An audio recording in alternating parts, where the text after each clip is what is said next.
दोस्तों, आज हम बायोलॉजिक्स के बारे में बात करेंगे। बायोलॉजिक्स ऐसे एजेंट होते हैं जो शरीर के मॉलिक्यूलर पाथवेज पे काम करते हैं। जनरली ये मोनोक्लोनल एंटीबॉडीज होती हैं जो कि किसी स्पेसिफिक पाथवे को टारगेट करते हैं।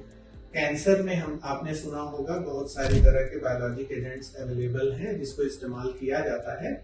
इसी प्रकार से अस्थमा में या एलर्जिक डिसऑर्डर्स में भी विभिन्न बायोलॉजिक एजेंट्स का इस्तेमाल किया जाता है। भारतवर्ष में जो बायोलॉजिकल एजेंट्स अवेलेबल हैं उसमें मेपोलिजुमाब, बेंगालीजुमाब और ओमालीजुमाब हैं जो कि सीवियर अस्थमा के पेशेंट्स में इस्तेमाल किए जाते हैं और इनकी इफेक्टिवनेस काफी ज्यादा होती है।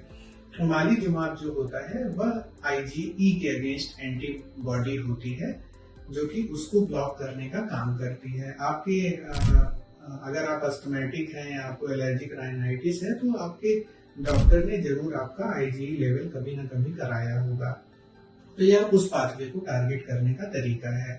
बेंगालीजुमाब और मेपोलिजुमाब इयोसिनोफिलिक पेशेंट जिनका इयोसिनोफिल काउंट बहुत ज्यादा होता है, बहुत ज्यादा का मतलब अगर एब्सोल्यूट इयोसिनोफिल काउंट 300 या उससे ज्यादा है और आप अस्थमेटिक हैं या एलर्जिक राइनाइटिस आपको है, इस तरह के डिसऑर्डर से ग्रसित है तो इसको सिग्निफिकेंट माना जाता है और बायोलॉजिक्स आपको आराम से दिए जा सकते हैं।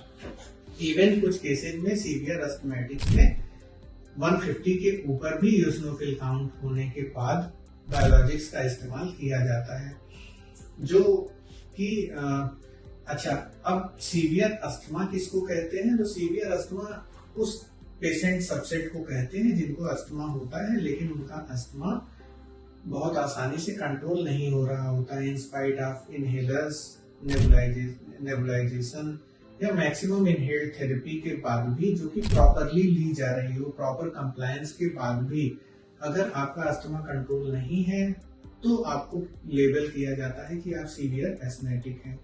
बायोलॉजिक्स के साथ बस एक प्रॉब्लम है, जो मेजर प्रॉब्लम है, इनकी कॉस्ट ज्यादा होती है, लेकिन अगर अफोर्डेबिलिटी का इशू नहीं है तो इनका इफेक्ट और इनका रिस्पॉन्स जो है काफी ड्रामेटिक होता है और साइड इफेक्ट प्रोफाइल इनका लगभग नेग्लिजिबल होता है। मैंने अभी तक अपने पेशेंट्स में कभी भी कोई भी साइड इफेक्ट रिपोर्ट नहीं किया है।